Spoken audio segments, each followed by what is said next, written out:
Bien, buenas noches. ¿Cómo están? Espero que hayan tenido un fin de semana más tranquilo.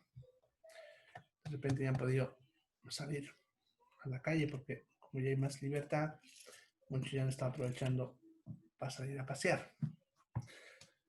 Por lo menos acá en Cotoca, donde vivo, el domingo estuvo más lleno que antes de la cuarentena. Así que bueno. Bien, entonces hoy día vamos a comenzar lo que es introducción a la biomecánica, de lo que es fisioterapia 1, el avance completo ya está. Les he enviado ya un cuestionario que ya está listo para que ustedes lo vayan respondiendo. Tienen tiempo hasta el miércoles para que respondan ese cuestionario. ¿Ya?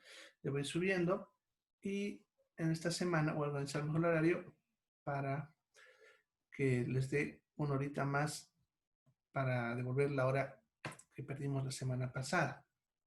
¿Ya? Solamente que estoy organizándome, ya, pues ya tenía que hacer, pero me olvidé que tenía una clase después de ustedes con otro grupo, así que tengo que organizarme y les voy a dar una fecha en esta semana.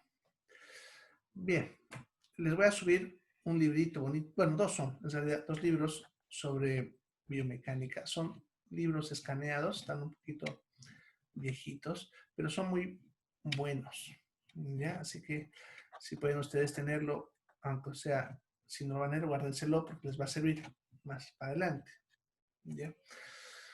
Bien, entonces empezaremos a hablar de lo que es biomecánica. Lo primero que hay que entender es que el cuerpo humano no es una estructura estática. Tiene que quitarse eso de su mente. Lo que pasa es que cuando uno estudia anatomía o materias relacionadas, se imagina el cuerpo estático, ¿no? Quieto, ¿ya? Y el cuerpo, sin embargo, tiene una naturaleza más dinámica. Por lo tanto, es muy importante conocer el movimiento. ¿Ya? Quien se encarga de hacer este movimiento será lo que es el sistema músculo-esquelético. ¿Ya? El sistema músculo-esquelético será el encargado de hacer que produzcamos todos los movimientos necesarios para poder desarrollar nuestras actividades. Podemos hacer una gran variedad de movimientos, ¿ya? Una gran variedad de movimientos en la cual vamos a mover diferentes huesos, en diferentes ángulos, posiciones, etcétera, que ahorita vamos a aprender a cómo se llaman, que se llaman esos movimientos. ¿Ya? En un sistema musculoesquelético vamos a tener los siguientes componentes. ¿Ya? Voy a marcar en ese dibujo. ¿Ya? Primero, los huesos. ¿Ya? Los huesos, ya como en este caso, el radio y aquí lo que es el húmero, que dan la estructura para poder realizar el movimiento, pero no solamente eso, sino el hecho de que pueden favorecer el uso de menos fuerza. ¿A qué se refiere eso? A palancas. ¿Se acuerdan? En física, y justamente es lo que estoy mostrando en ese gráfico, las palancas ayudan a usar fuerza. ¿Ya? Entonces, las palancas van a hacer que con menos fuerza pueda mover o hacer más trabajo, ¿no? En este caso, por ejemplo, si uso como palanca lo que sería el hueso, no, aquí sería prontito, el hueso cúbito, acá está. Ese sería mi palanca, ¿ya? Y aquí en este gráfico, lo que es la carga o el trabajo, en otras palabras, sería lo que yo tenga en la mano, que aquí está representado con un cuadrado, no un cubo, que sería el peso que podemos tener ahí. ¿Ya? El punto de apoyo, que es el punto donde se ancla, si ustedes quieren, la palanca, que en este caso sería el punto de contacto con el húmero. Y lo que sería la fuerza que yo voy a aplicar a esa palanca, que en este caso estaría dada por este músculo. Este músculo jalaría hacia arriba y haría una palanca con punto de apoyo en la articulación del codo. ¿Ya? Eso amplificaría la fuerza de tal manera que yo con menos fuerza muscular puedo alzar más peso. ¿Ya? Por lo tanto, desde el punto de vista ya anatómico, ¿qué cosas compondrían a lo que es el sistema musculoesquelético? Primero, los huesos, ¿no? Como en este caso, cúbito, radio y húmero. Segundo, las articulaciones que actuarían como puntos de apoyo, ¿ya? Y permitirían realizar el movimiento de forma continua.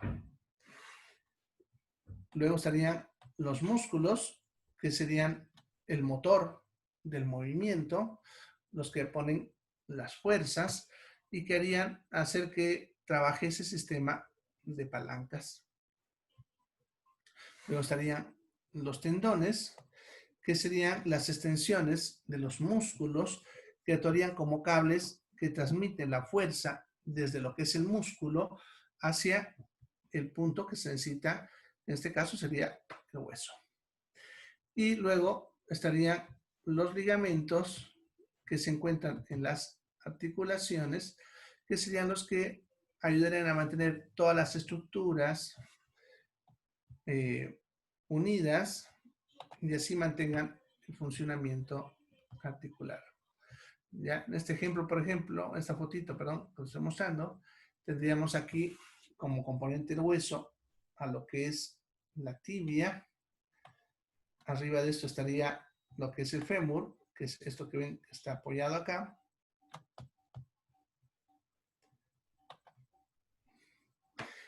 Ya, eso sería la parte de hueso. Ya, la articulación en sí sería la junta de estos dos. Los músculos, aquí podemos tener, por ejemplo, al cuádriceps como tendón, tendríamos a lo que es el tendón rotuliano, ya que estaría transmitiendo el movimiento, y como ligamentos tenemos varios, como por ejemplo aquí el ligamento colateral tibial, y aquí dentro estarían los ligamentos cruzados, ya que ayudarían a mantener la estabilidad de esta articulación. ¿Ya? Entonces, esos serían los componentes de lo que es el sistema musculoesquelético. Bueno, como en esta materia vamos a hablar más de movimiento, ¿ya? Entonces es importante ver cuáles son las características del movimiento. ¿Ya? Para eso vamos a ver aquí algo.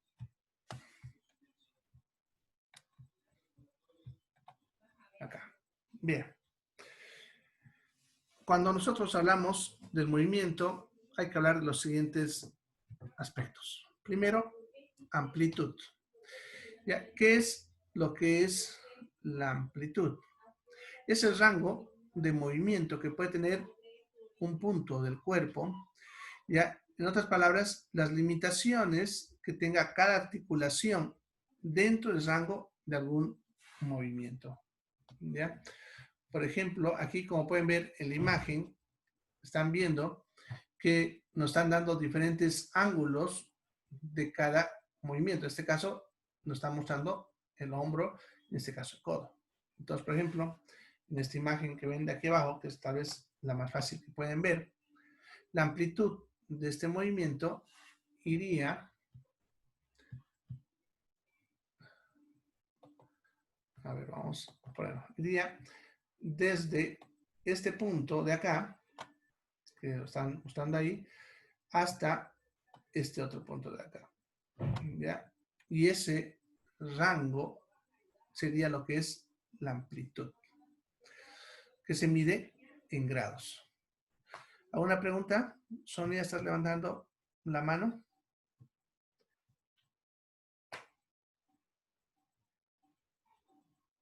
Sonia.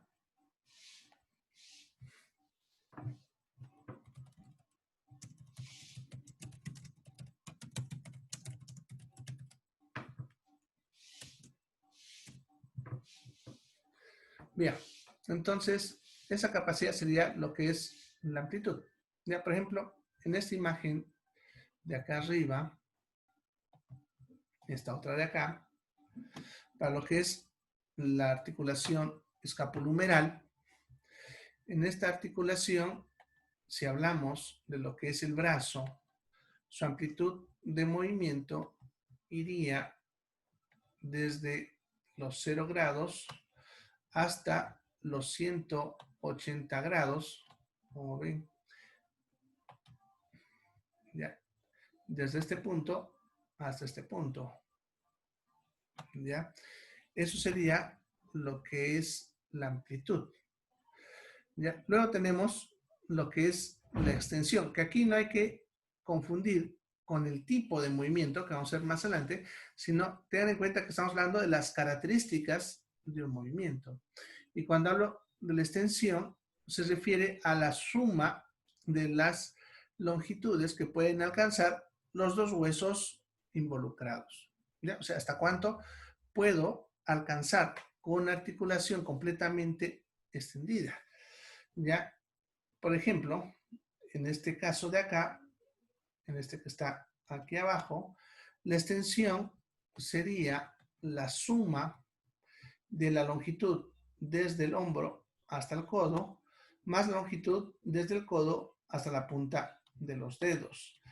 Esa distancia que puedo alcanzar al tener completamente extendida la articulación es lo que se conoce como extensión. Lo máximo que puede alcanzar sumando las longitudes. ¿Ya?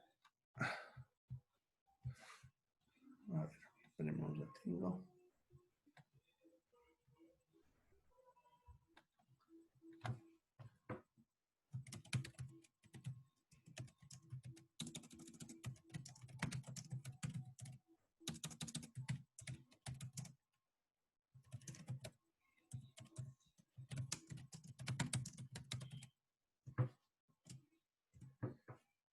Bien. El siguiente sería la direccionabilidad, que se refiere hacia qué punto puede dirigirse lo que es esa articulación, la dirección que puede tomar. Y para eso hay que recordar los ejes que tiene el cuerpo. El eje, ¿se acuerdan? El eje medio, sagital y coronal. Y en base a esto, hacia qué lado se puede mover. ¿Ya? Eso ya lo que es la direccionabilidad. Por ejemplo, en esta articulación de acá, Ya, como pueden ver, desde ese punto puede mover hacia lo que es la parte lateral y también puede mover hacia la parte medial, ¿ya? Teniendo en cuenta que está girando sobre un paralelo del eje medio. Entonces tiene capacidad de moverse hacia la parte lateral y hacia la parte medial. Eso ya es la direccionabilidad. ¿Ya? Y por último, cuando hablamos de estas características del movimiento, sería lo que es la intensidad. En este caso se refiere a la fuerza que puede ejercer la tensión muscular sobre lo que es ese movimiento. En otras palabras, la fuerza, ¿no?, que puede estar teniendo. ¿Ya? Bien, esas son las características que debe tener lo que es el movimiento.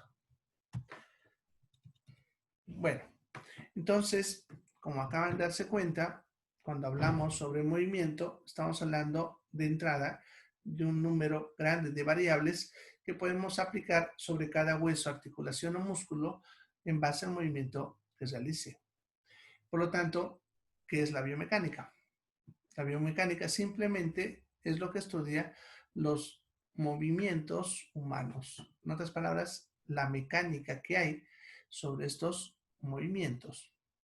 Ya la acción que se ejerce entre los huesos, las articulaciones y ese sistema complejo de palancas en la cual actúan los músculos, tendones, ligamentos, es estudiado por la biomecánica. En fisioterapia es muy importante conocerlos porque en base a estos movimientos pueden aparecer daño si es que se exageran los movimientos pasando los límites.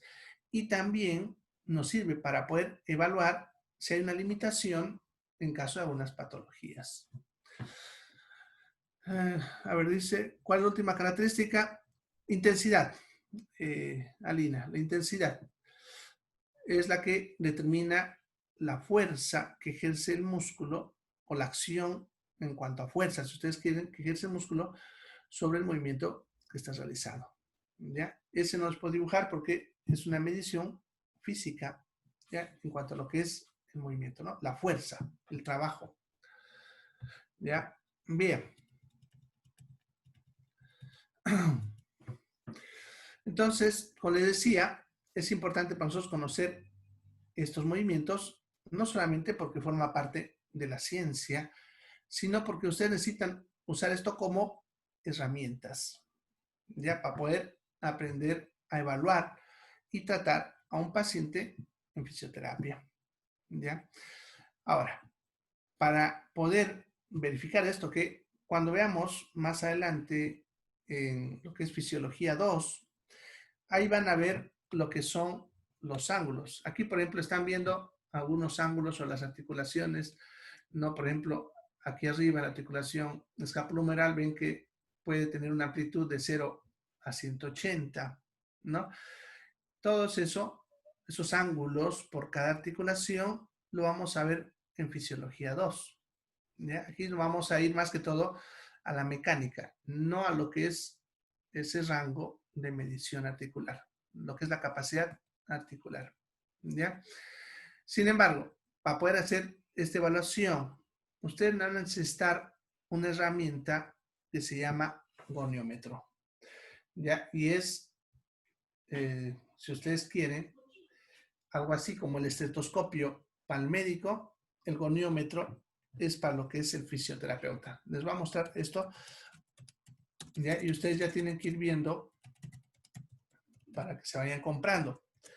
Ya, por si acaso, hay otro grupo de fisioterapia que está un poquito más avanzado que ustedes, que ellos han conseguido un goniómetro en una importadora. Ahorita no me acuerdo, pero si ustedes quieren, me escriben al WhatsApp y les pongo en contacto con las alumnas de este otro grupo, ya ellos les pueden explicar dónde han comprado, ya.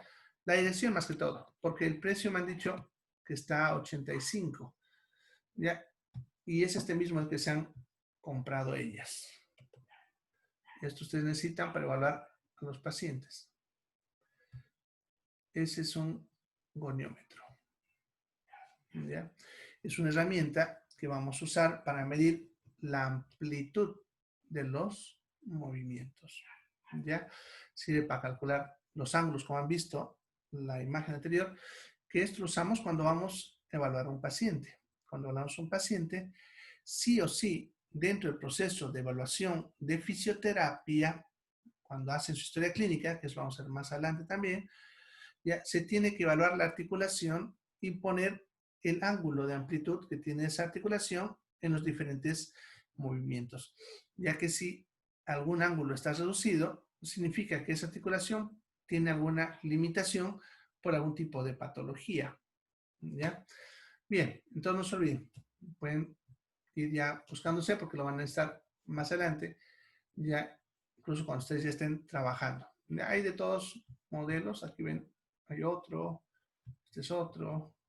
Ese que les he mostrado incluso viene aquí para los deditos, porque por si acaso, ahí en el mismo lugar donde me han dicho que han comprado esto, hay uno que es para dedos más pequeñito, vale 35. ¿Ya? Pero este tiene acá en esta parte también para los dedos. ¿Ya? Solamente que no es móvil. En cambio el otro es pequeñito y es móvil. ¿Ya? Bueno, pero esto es lo que usamos para evaluar estos ángulos que ustedes ven acá. ¿Ya? Cuando evaluamos a un paciente. ¿Listo? Bien. Ahora, en cuanto a todo esto que hemos visto y sus aplicaciones técnicas, la biomecánica la podemos dividir en tres ramas, si ustedes quieren, de biomecánica. Ya, la biomecánica deportiva, que es la que aplica todo este conocimiento que estamos viendo al rendimiento deportivo máximo. ¿Ya? Y es donde aplica lo que es la rama de lo que es la fisioterapia al rendimiento del deporte, ¿no? Ahí ve la aplicación de la fuerza del músculo para cierto tipo de movimientos. Por ejemplo, una persona que hace salto de altura o salto largo usa diferentes músculos. Una persona que juega voleibol, comparada con uno que hace fútbol, usa también diferentes músculos. Y en base a la mecánica, el movimiento que realiza propia en su deporte, el fisioterapeuta va a aconsejar sobre qué musculatura debe trabajar y fortalecer más en cada tipo de deporte. ¿Ya? Luego estaría la biomecánica ortopédica, que es cuando se evalúa esto mismo y se aplican técnicas biomecánicas para la recuperación de un paciente que tiene cierto grado de discapacidad. ¿Ya? Cuando hay limitaciones de movimiento por algún motivo, ¿no? Que pueden ser fracturas, lesiones musculares, nerviosas, etcétera, ¿no? Lo cual el paciente requiere una recuperación desde el punto de vista funcional de lo que es el sistema osteomuscular. La otra sería la biomecánica ocupacional, ya que es donde ya aplica estos conocimientos a lo que es el ambiente laboral, diseñando métodos para que las personas no sufran daño debido al tipo de trabajo que realizan. Ya hay trabajos en los cuales hay bastante actividad física, ¿no? Como cargar cosas, hacer ciertos movimientos, ¿ya? Y entonces eso puede generar lesiones a nivel tendinosos, ligamentosos. La bioquímica ocupacional trata de determinar esos movimientos que realiza, ya sus grados para determinar hasta qué punto puedes realizar ese trabajo y en base a eso dar recomendaciones para mejorar ese tipo de trabajo. Incluso, miren, no solamente es en actividades intensas, sino en actividades tan sencillas como estar sentado todo el día en la oficina. Y ahí va a ver la biomecánica, la forma en la que debe estar sentado y dónde se dañaría mejor, perdón, cómo se dañaría menos, perdón, ya a estar sentado. Y recomendará, por lo tanto, cómo deberá ser el asiento, cómo deberá ser el escritorio, a qué altura debe estar el escritorio, a qué altura el asiento, dependiendo de cada individuo. ¿ya? Para evitar lesiones laborales. Bien, entonces esas serían las 3 ramas de la biomecánica. ¿Ya? Ahora, cuando hablamos de mecánica neta, lo que se acuerdan que se hablaba en física, en mecánica, cuando se habla de fuerza, habla de 3 puntos, lo que es el establecimiento del equilibrio entre las fuerzas, lo que es el establecimiento del movimiento, que es cuando las fuerzas han perdido el equilibrio y una fuerza le gana a la otra y eso genera el movimiento. Y el tercero es el establecimiento de una deformación, que es cuando alguna fuerza sobrepasa la capacidad de algún mecanismo de la maquinaria y que eso puede generar ruptura de algún componente de la maquinaria. Eso es en mecánica clásica, lo que se ve en física. En biomecánica, eso mismo se aplica, pero aplicado al ser humano, y en ese caso hablaríamos de 3 cosas. ¿Ya? Primero, ya si produce inconfort. Eso significa si algún movimiento es natural, pero te está produciendo alguna molestia. No estoy hablando todavía de dolor ni de daño, simplemente de una molestia. Ya, si, por ejemplo, ustedes pueden agarrar este dedo y torcerlo así y no les dolerá, pero sí lo sienten incómodo. Si llega a producir dolor, será el segundo, que es que si yo hago lo mismo, pero le doy más fuerza y ahora sí genera dolor. Pero todavía no hay daño. O sea, voy a generar dolor, pero sin causar daño. Y va a llegar un punto en que yo puedo hacer tanta fuerza como para torcerlo esto, incluso romper el dedo, y por lo tanto hay una lesión. ¿Ya? Entonces, en biomecánica, la magnitud de la fuerza que se aplica a un movimiento X puede estar dentro de lo que es lo natural y no pasar nada. Puede entrar a un campo de inconfort donde no hay ni dolor ni lesión, pero sí hay cierto grado de incomodidad. Luego entrar al campo en el cual produce dolor, donde ya no hay tal vez todavía daño, pero por lo menos a nivel microscópico está pasando algo que eso genera esa sensación de dolor. ¿Ya? Y por último, que sea tan intenso como para que produzca lesión. Eso puede ser ruptura o desgarro de algún tendón, ligamento, músculo o fractura de un hueso. Entonces estamos a analizar en qué momento de la magnitud de la fuerza pasa de un punto a otro. Y eso es lo que es el estudio de la biomecánica. Bien, en cuanto a los componentes de la mecánica clásica que se aplican también en lo que es la biomecánica, son 3 componentes que se estudian. Primero, lo que es la estática, que es cuando estudiamos la fuerza sin considerar el movimiento. Podemos decir lo que hace rato, el equilibrio de las fuerzas. Ustedes, cuando están sentados o están parados, ya aun cuando no lo notan, pero sus músculos están trabajando y entre ellos están tensionados. No hay movimiento, pero están generando fuerza. Y por lo tanto eso genera en mi cuerpo una postura. ¿Ya? Han de ver, por ejemplo, lo que decimos a veces los chicos cuando se sientan, ¿no? Pueden estar bien sentados o torcidos, ¿no? Eso es lo que es una postura. ¿Y a qué se debe? A que los equilibrios de las fuerzas han variado. Una persona que puede mantener una porción muy erguida es porque tiene musculatura suficientemente fuerte como para mantener eso en alguna parte de lo que es su columna.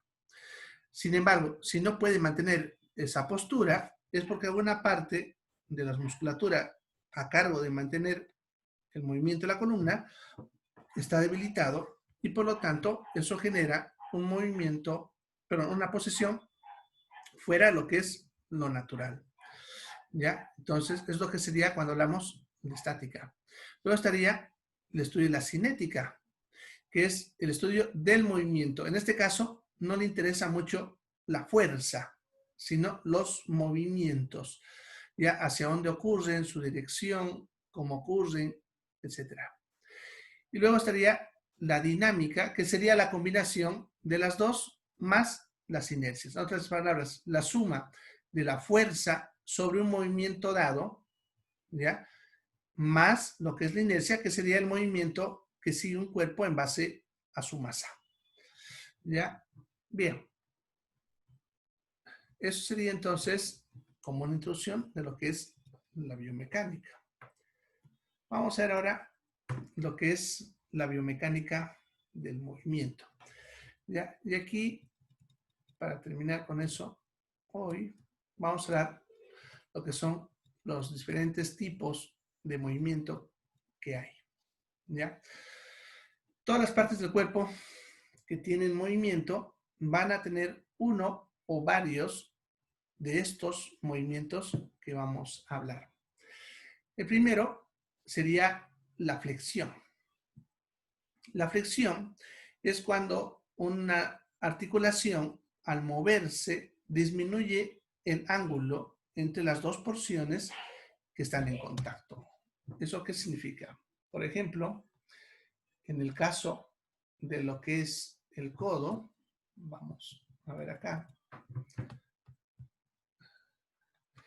Entonces, inicialmente, cuando yo hablo del codo, estaría hablando de dos porciones que están unidas a través del codo, que sería lo que es el antebrazo más la mano y lo que es el brazo desde el hombro, ¿no?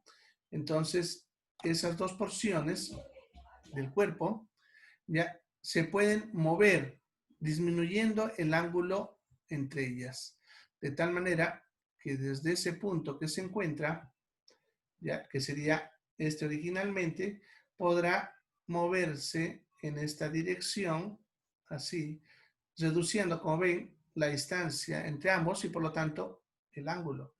Ese movimiento sería lo que es la flexión. ¿Ya? Es cuando entonces el ángulo entre las dos partes del cuerpo se va reduciendo.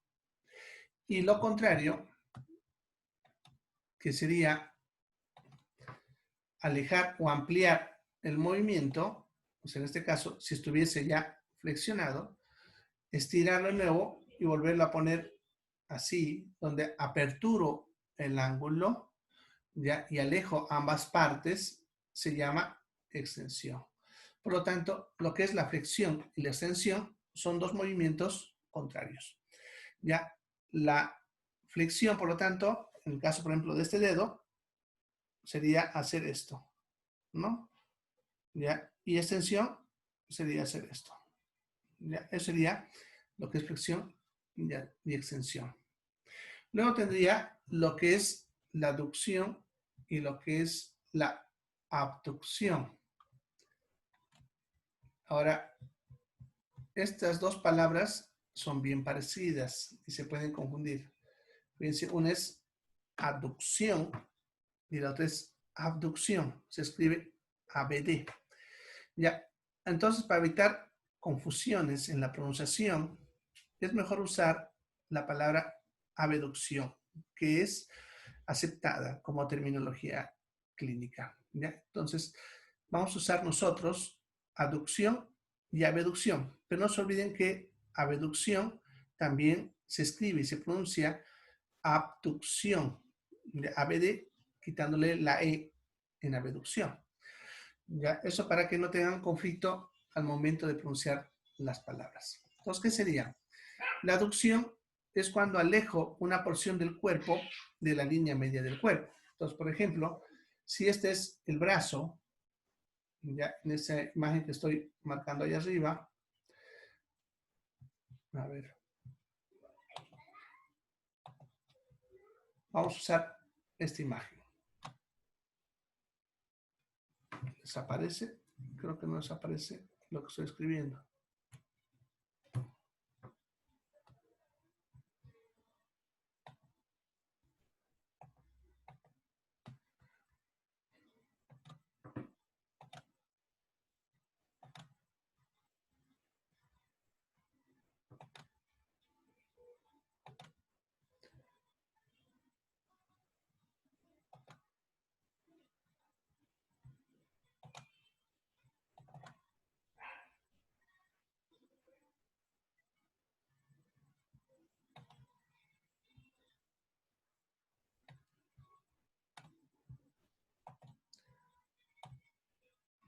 Ahora sí, ya. Algo estaba tapando ahí la imagen. Bien, voy a usar esa imagen entonces que vemos ahí. ¿Ya? Bien, entonces, si yo tomo en cuenta al brazo en relación al cuerpo, ¿ya? Si esto se aleja del cuerpo, o sea, si hace este movimiento así, ya, eso se llama abducción, ya, si se aleja. Y si se acerca de nuevo hacia lo que es el cuerpo, o se acerca incluso a la línea media, porque puede acercarse más, eso se llama aducción.